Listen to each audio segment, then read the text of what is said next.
Karki soke mijinki, karki yanka mijinki. Uwar gida.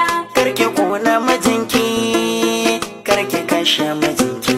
Yar uwa.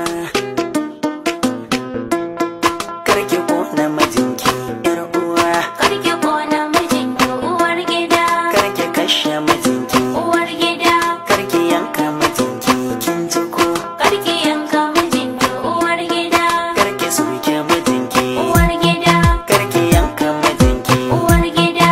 Karki kona mijinki, karshe ki saka mana kuka. Wanda yayi ki shine iyayyo shi har izo ya haɗa ku.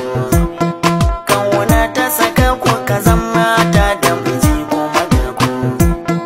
Abu dan kankani kalilan kar in zamo ya raba ku. Hakuri in kun kai da juna za ku ga har zai ra'ar ku. Kar ku bata shirin ku Uwar gida. na zaman ɗakin ku. Uwar gida. Kar a zo a haɗa ku, Uwar gida. ma'ana a raba ku. Uwar gida. Kar a sa ku iyo da ana sani, ƙarshe a raba ku da juna. Karki soke mijinki. Uwar gida, Karki yanka mijinki. amarya, Karki kona mijinki. Karshe ki saka mana kuka. la ilaha illallah a duniya tana rubutarwa na gani. Sha'anin yau na da wuyar gani. Wai ki duba mijinki ki yanka shi kamar wani rago sai jini. Wanga jahilci ne ko gini. Ko ki duba cikin shi ki faɗe shi a hango otili kyankyani. Zuciya ta zo da bakin gani. Ko ki ɗebo ruwan zafi kyan an taya masa ba wani lamuni. Haka kishi ko hauka. Kin kashe shi kina da na sani. Kin sa wa kanki bakin jini. Alƙali bai miki lamuni. Ya ɗaure ki a gunda ingi ba a kyasa amun mabiya. Kullum makita na dama haƙar shi sai za a gimbaƙiya. Karki soke mijinki. Uwar gida, Karki yanka mijinki. amarya, Karki kona mijinki. Karshe ki saka mana kuka. yanzu ya'ya a yankun da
saka mana kuka.